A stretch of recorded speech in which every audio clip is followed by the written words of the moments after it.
नमस्कार दोस्तों, secondary maths में आपका एक बार फिर से स्वागत है। तो आज के इस वीडियो में हम द्विघात समीकरणों के गुणनखंड कैसे करते हैं वो जानेंगे।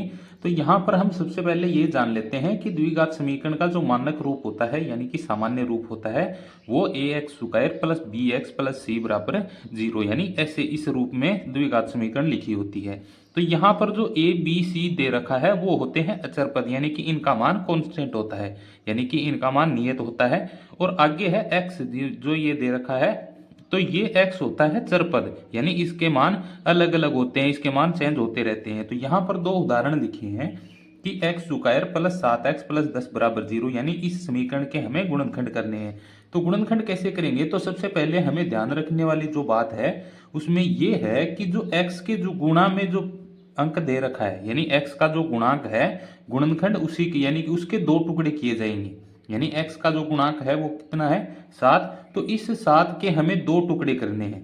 ठीक है, यानी कि इस 7 के हमें कितने टुकड़े करने होंगे, दो टुकड़े करने होंगे। तो इन दोनों टुकड़ों का योग तो कितना आना चाहिए, 7 आएगा। ठीक है, यानी इस 7 के हमें दो टुकड़े करने हैं तो उनको जोड़ने पर या फिर उनको घटाने पर कितना आना चाहिए, 7 आना चाहिए। और उन दोनों टुकड़ों का गुणा यानी ये जोड़ने पर तो कितना आएगा, 7 आएगा। और उनको गुणा करने पे कितना आना चाहिए, गुणा करने पे आना चाहिए एक तो अचर पद और एक जो x² का गुणांक है। x² का गुणांक यहाँ पर 1 होगा यानी x² के गुणा में कोई अगर अंक नहीं दिया है तो वहां पर 1 मान लीजिए। तो यहाँ पर जो अचर पद और x² का गुणांक है उन दोनों का गुणा करना है हमें। तो 10 और 1 का गुणा करेंगे तो कितना आएगा, 10 आएगा। तो यहाँ पर जो हमने दो टुकड़े करे हैं इस 7 के, इनका गुणा भी इन दोनों के गुणा के बराबर आना चाहिए। यानी कि इनका जोड़ या घटाव तो आना चाहिए 7 के बराबर। और इन दोनों टुकड़ों का गुणा कितना आना चाहिए, बाहर वाली संख्याओं के यानी बाहर वाले गुणांकों के बराबर आना चाहिए। तो यहाँ पर मैं 7 के दो टुकड़े करूंगा यानी कि 7 के हमें दो टुकड़े करने हैं। तो कितने होंगे, 5 और 2। क्यों, 5 और 2 तो जुड़ के कितने हो गए, 7 हो गए। और इन दोनों का गुणा होगा तो कितने हो गए, 10 हो गए। तो यहाँ पर 7 की जगह मैं कितने लिख दूंगा, 5 और 2। तो यहाँ पे मैं वापस से इसको सरल करूंगा, x² प्लस 7 की जगह लिखेंगे 5 प्लस 2 और गुणा में हो जाएगा x और प्लस में हो जाएंगे 10 बराबर में 0 हो जाएगा। अब x का गुणा कर देंगे अंदर, x² प्लस 5x और प्लस में 2x और प्लस में हो जाएगा 10 और बराबर में 0। तो यहां से इन दोनों पदों में से मैं x कॉमन निकाल लूंगा। यहाँ पर x कॉमन आ गया तो यहाँ पे क्या बचेगा, x और प्लस में यहाँ बचेगा 5। इन दोनों पदों में से क्या कॉमन आ रहा है, 2 कॉमन आएगा। ठीक है, प्लस 2 और यहाँ हो जाएगा x प्लस में 5 बराबर 0।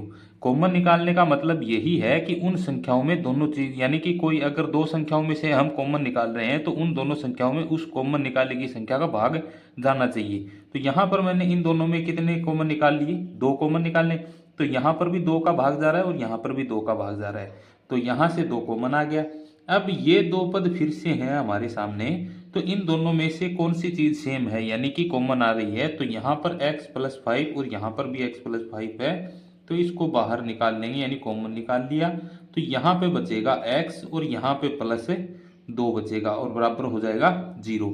तो यहाँ से एक बार तो x प्लस 5 के बराबर हो जाएगा 0 और यहाँ से x प्लस 2 के बराबर भी हो जाएगा कितना, 0। तो यहाँ से तो आएगा x का मान -5 और यहाँ से आएगा x का मान -2।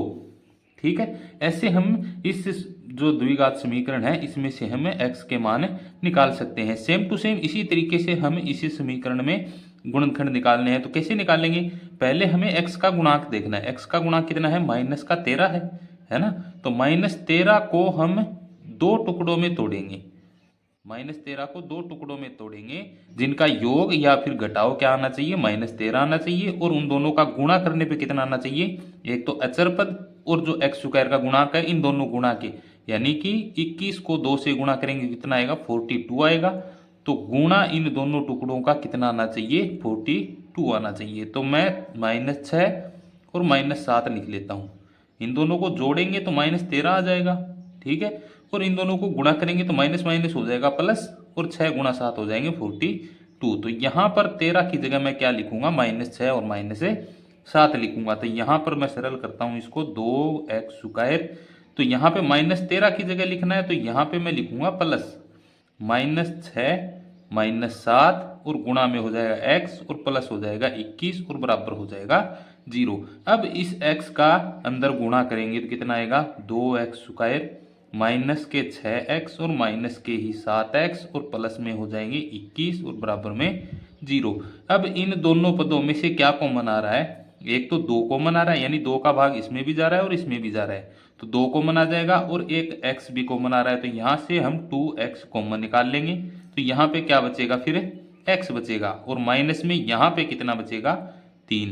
क्यों, यहाँ पर 2x का यानी 6x में हम भाग देंगे कितने का 2x का भाग देंगे, तो यहाँ से ये कैंसिल और इससे ये कैंसिल करेंगे तो कितना आएगा 3 आएगा। आगे इन दोनों पदों में से हमें एक तो माइनस निकालना है कॉमन, और यहाँ पर हमें 7 कॉमन मिल रहा है, तो 7 कॉमन आ जाएगा, तो यहाँ पे क्या बचेगा माइनस कॉमन आ गया और 7 कॉमन आ गया, तो यहाँ प्लस का x बचेगा।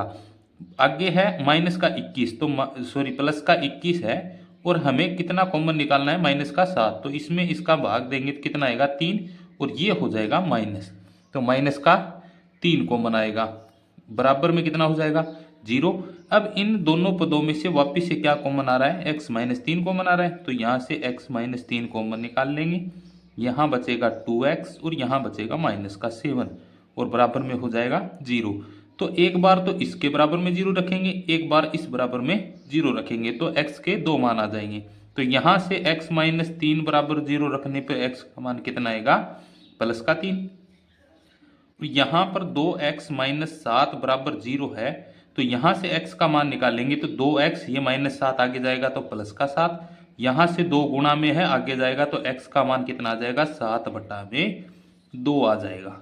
तो ऐसे हम इस द्विघात समीकरणों में x के गुणांक या फिर x के शून्य के निकाल सकते हैं। तो x के मान कितने आएंगे इस द्विघात समीकरण में, यानी कि एक बात आपको ध्यान में रखनी है, द्विघात समीकरण है यानी कि इस द्विघात समीकरण में सबसे बड़ी घात कितनी है 2 है, तो इस समीकरण में इस x के मान कितने आएंगे 2 ही आएंगे।